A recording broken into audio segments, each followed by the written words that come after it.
श्रीगुरुवे नमः। चैतन्यं शाश्वतं शान्तं व्योमातीतं निरञ्जनं नादबिन्दुकलातीतं तस्मै श्रीगुरुवे नमः। ॐ शान्तिः शान्तिः शान्तिः। प्रणाम भगवान। श्री विचार सागर दर्पण स्वामी श्री मनोहरानंद जी महाराज का दिव्य ग्रंथ, जिसमें भगवान आज हमारा पंचम तरंग चलेगा और इसमें चतुर्थ तरंग में था अथ उत्तमा अधिकारी उपदेश निरूपण, और अब जो है मध्यमा अधिकारी साधन निरूपण चलेगा। तो अथ श्री गुरु वेद आदि व्यावहारिक प्रतिपादनम अथवा मध्यम अधिकारी साधन निरूपणम। इस प्रकार गुरुमुख द्वारा उपदेश सुनकर बड़ा भाई उत्तमा अधिकारी जो था तत्वदृष्टि तो शंका रहित होकर शांत हो गया, किंतु मध्यम अधिकारी अदृष्टि को तृप्ति नहीं हुई। तब वह गुरु जी को हाथ जोड़कर शंका करने की आज्ञा मांगकर कहने लगा। शंका की, भगवान, आपने कहा गुरुमुख द्वारा वेद के वचनों को, वेदांत को यानी कि सुनने से अद्वैत ब्रह्म का साक्षात्कार होता है, और जिसको ब्रह्म का साक्षात्कार अप्रोच यानी कि प्रत्यक्ष ज्ञान होता है, वही इस जन्म मरण आदि दुख रूप संसार से मुक्त हो जाता है। इस प्रकार आपने वेद और गुरु ज्ञान द्वारा मोक्ष के साधन बताए, किंतु यह मेरी समझ में नहीं आया, क्योंकि वेद और गुरु मोक्ष के साधन बन ही नहीं सकते। तो गुरु जी कहते हैं कि हे शिष्य, तुमने यह कैसे समझा कि वेद और गुरु मोक्ष के साधन नहीं बन सकते?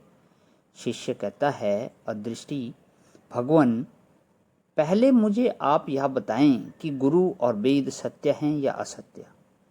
यदि आप गुरु और वेद को सत्य मानते हैं तो आपके अद्वैत सिद्धांत की हानि होती है, क्योंकि वेदांत के अद्वैत सिद्धांत अनुसार एक ब्रह्म ही सत्य है, शेष सब मिथ्या है। इसलिए आपको गुरु और वेद को भी मिथ्या ही मानना पड़ेगा। यदि गुरु और वेद मिथ्या हैं तो वे कभी मोक्ष के साधन नहीं बन सकते, क्योंकि मोक्ष कहते हैं जन्म मरण आदि दुखों के नाश को, दुखों से छूटने को, और जो वस्तु स्वयं मिथ्या है वह कभी किसी का नाश नहीं कर सकती। जैसे मृग तृष्णा का जल मिथ्या है तो वह कभी प्यास को नष्ट नहीं कर सकता। इसलिए गुरु और वेद दोनों ज्ञान उत्पन्न करके मोक्ष दिलाते हैं। या आपका कहना मुझे दोष रहित प्रतीत नहीं होता। इन दोषों के कारण ही माधवाचार्य आदि द्वैतवादियों ने श्री स्वामी शंकराचार्य जी के माने हुए इस अद्वैत सिद्धांत को ग्रहण नहीं किया, ऐसा प्रतीत होता है। तो अब आगे गुरु जी इसका उत्तर देते हैं कि हे शिष्य, यह तुम्हारा कहना ठीक नहीं है, क्योंकि श्री स्वामी शंकराचार्य जी का माना हुआ अद्वैत मत ही प्रमाणिक है। यदि माधवाचार्य जी आदि द्वैत वेदांतियों को इस अद्वैतवाद में दोष प्रतीत हुए तो वह उनकी बुद्धि की कमजोरी थी, क्योंकि वेद व्यास जैसे वेदों के ज्ञाता ने भी इस अद्वैतवाद को ही स्वीकार किया है।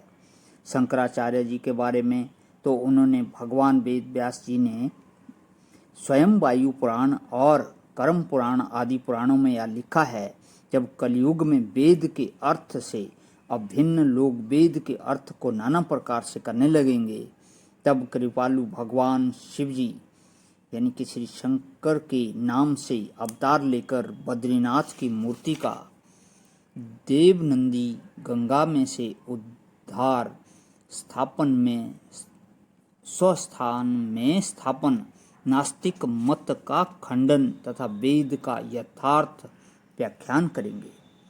श्री वेद व्यास जी के इन वचनों से यह सिद्ध होता है कि श्री शंकराचार्य जी का माना हुआ अद्वैत मत ही प्रमाण अर्थात ज्ञान को उत्पन्न करने वाला है, और माधवादिकों का द्वैत मत भेद मत यानी कि अप्रमाण है, यथार्थ ज्ञान को उत्पन्न करने वाला नहीं है।